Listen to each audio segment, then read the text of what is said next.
What's up, y'all? I hate looking at myself on camera because I always realize I didn't shave or do anything to keep myself looking sharp. But anyway, look, we've had some conversations in the group recently about being underpaid or uh, the idea of client management. So there's something I wanted to share that I think is critical. And it took me a while to learn. I want to share it with you. And it's all about if you're in. I'm not an NLP student. I don't know anything really about that, but I believe they call it frame control, and it's about your perception of the world, uh, how it interacts with other people's perception, and how that kind of shapes conversations, how you have interactions with other people. And so I wanted to talk about how sometimes you maybe have noticed this. It can happen in face-to-face conversation. It can happen in phone conversation. It can happen in email even, where somebody, well, we're talking about clients, right?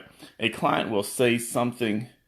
The way the client talks to you determines how you carry yourself in the interview slash negotiation slash whatever.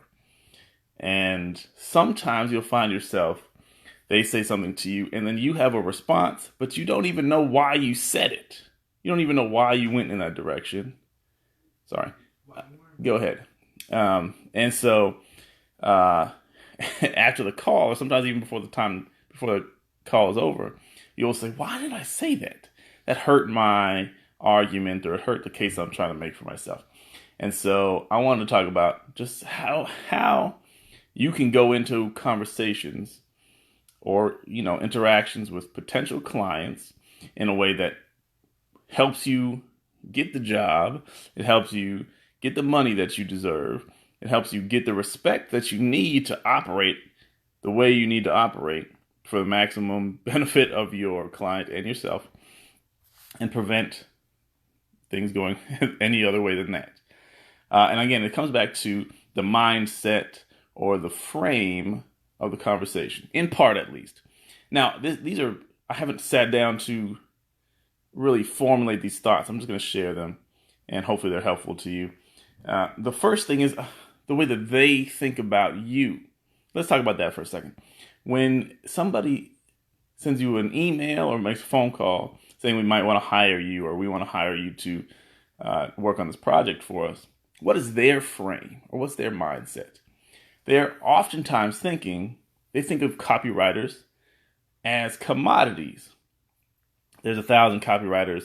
This just happens to be the one that I'm going to call today.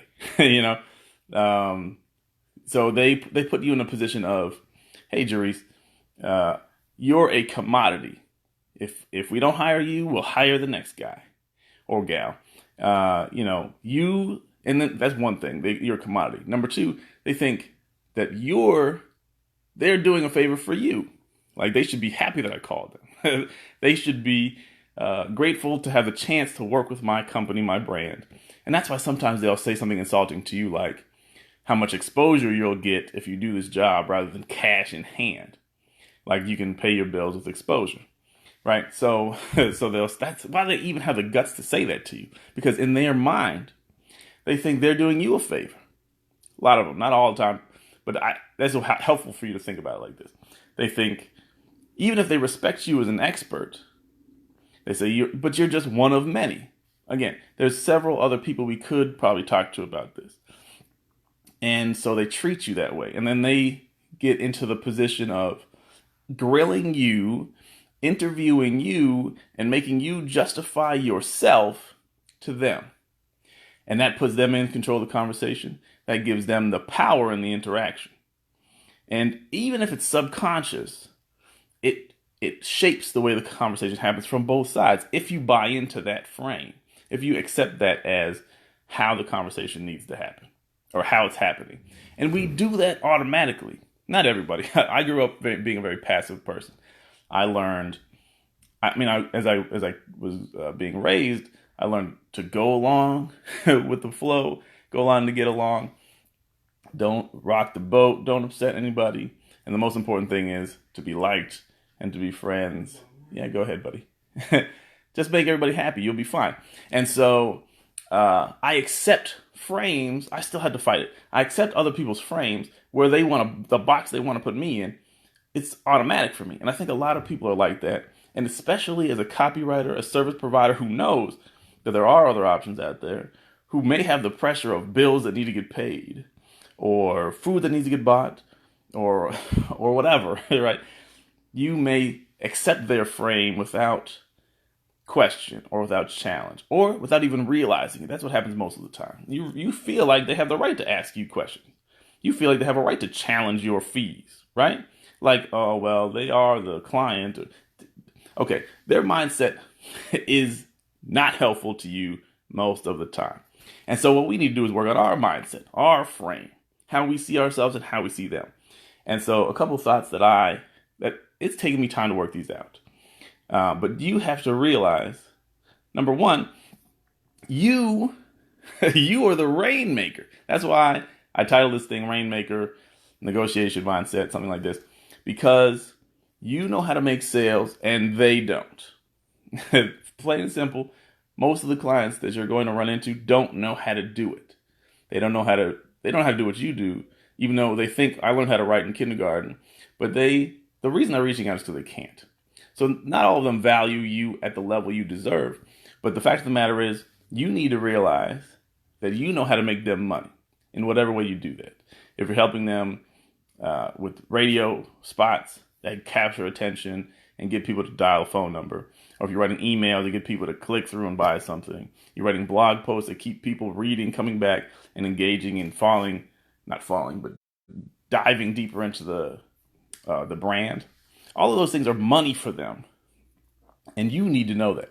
You need to know what that's worth. Now, I heard MK was talking about Dan Kennedy's nuts and bolts of copywriting business. And he mentioned that as well. You have to be aware of the value of what you're doing. But you have to start the conversation with that client knowing this in advance. I'm the Rainmaker. I am the money maker. I am the expert. And even more than they know, I can change their business. If you don't have that mindset, then you can't be in control, because they come like they're the judge and you have to be the defendant. Right? You had to defend yourself. You had to get out of that. You have to believe deep down inside. You have to believe I am the person that they need. I bring the value that they need. I'm the person who's going to make their business work. And it really is transformative. You're scared. You might be scared that they'll reject that frame, and they may. But don't let that shake you. I heard Dan Kennedy say this, but I had my own experience as well. Dan Kennedy talks about going into one of his clients. I think it was a Fortune 500 company. It's a big company, and the CEO figured out, Dan, we're paying you more than paying me. It doesn't make sense for you to be the highest paid person in this organization. And Dan said, well, here's the thing. I know how to make money and you don't. So we'll just keep this our little secret. But that's why it needs to be the way it is. Because if we're not making money, nothing else matters. And so you pay me to make money and everybody's happy. And the same thing is true for you. The same thing's been true for me. Like I said, I have one client where I am the highest paid person in the organization, period. Well, I mean, the owner may make more money, but whatever. The marketing, what do you call it? Yeah, the marketing manager, whatever. I make more money than all of them. Why? Because they know that I'm the guy who makes the money. And I went into the conversation saying, I know what I'm worth. I know what I'm willing to do this work for. And that's it. I gave the guy the number, and he said, that's a lot. Can we think about arranging this another way? I said, maybe, but this is the only way it's really going to work. If you want my full attention, this is the retainer that I want. And the conversation took a long time, but but he came around, and the original number that I put down is what he's been paying me for 2 years now, something like this. It's been a long time and a lot of money. But I've made him hundreds of thousands of dollars. And so it works out. But anyway, you got to have that mindset. I'm the moneymaker. I'm the expert. and they need me. So it's the same thing. They think they're doing you a favor. Your mindset going into the conversation and maintain throughout is that it would be a privilege for them to work with me, because they could work with any of these clowns out here. It's people who are not as smart as me. It's people who are not as dedicated as me. People who are not as experienced as me. People who won't work as hard as I will. Whatever it is that you bring, they won't do that. And so you have to remind yourself, and keep it there. I'm the guy who can do this. I'm the gal who can do this. And so it's their privilege to have the chance to talk to me about working with them, bringing my skills to the table for them. And if you remember that, you kind of reject their ability to check you. They want to say, well, let me say this. You have to kind of understand how the conversation will go. And the more conversations you have, the more you'll get in touch with this. You say, this is because they're going to call you and say, hey, tell me about your experience. And that's when they're asking the questions, they're in charge. It makes it seem like you have to qualify yourself to them. You have to justify yourself to them. You have to sell yourself to them.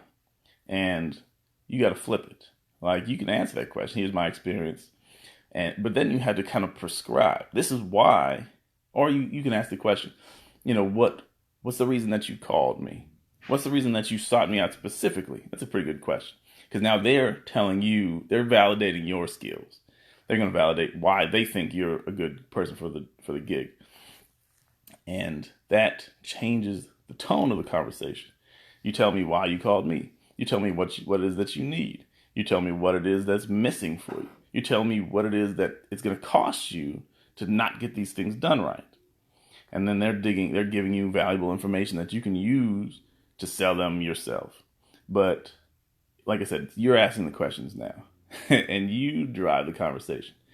And when they think they're going to switch it around and try to put you on trial and ask you questions, you flip it on them, because I'm not on trial here. I don't need you. You need me. Like I said, it's hard to get that in your own thinking sometimes, because we feel like we need people to give us money. But try to convince yourself that you saying no to them will lead to more opportunities down the road, because you're demanding the respect that you deserve, and that will produce good results for you. So yeah, once you get to know how the conversation is likely to go, you can prepare yourself, and you can learn how to preempt some of those things. And don't, when they start going down that path, you cut them off and say, here's what such and such. It depends on the conversation, but you can find a way to redirect towards, well, tell me some more about the product, or tell me more about your business. Tell me more about the problem that has you calling me. And that will then they have to with their business.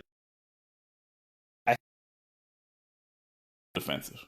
My sales are flat. Oh, your sales are flat. Well, that's why you called me. That's where I can help. And so, like I said, that puts you back in control. And but it's a mindset thing. You got to keep putting yourself in that state of mind. I'm the person who can make their business work.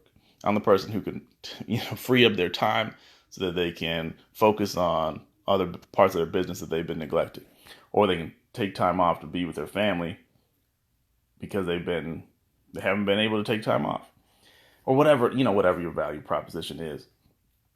Just be aware of the fact that you have to control the way you think, and there are things that they'll say to you that can throw you off your game, throw you off of what you want to say. And sometimes you'll say things, like I mentioned, you don't even know why you said it. You're like, ugh. Because you kind of feel like you got to fill in a gap, or you got to explain something that you were not prepared to explain. Don't do that. Don't do that. Act like these politicians out here who don't answer questions. You ask them a question directly, and then they say what they want to say. You can ignore their questions and say what you want to say. You got to get around to the point of answering the questions, but do it in a way that's you're directing the conversation, if that makes sense. So anyway, that's all I kind of had. I'm rambling now. I thought maybe at some point I could make like a full training on this, but I wanted to share it because, like I said, this has been coming up a couple times in the posts, and I just wanted to share my thoughts. I'd love to hear your thoughts, your tips, your experience in this sort of realm. If you've had experiences where it didn't go your way and you want to talk about that, let's talk about it. If you had experiences where you found a way to keep yourself in charge, keep yourself in a positive mindset that allows you to direct the conversation, we'd love to hear about that too, Lawrence. This is probably helpful for you too, or you could help us out on it. It's good for you. I mean, what I mean to say, and so I look forward to that in the post. I already said everything I got to say, but as the conversation goes on, I'll be happy to jump back in and discuss these things further. Like I said, I've had some pretty good success. I don't do a whole lot of conversations, and they don't always go my way in terms of closing the deal. But I don't squirm about price anymore. I ask for a lot of money, and I usually, if I get it from the people I can get it from. There's some people who will never pay my fees, and that's fine. and let's talk about it, how you can do the same thing.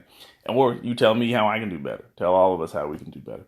So I look forward to that, and stay safe out there. Later.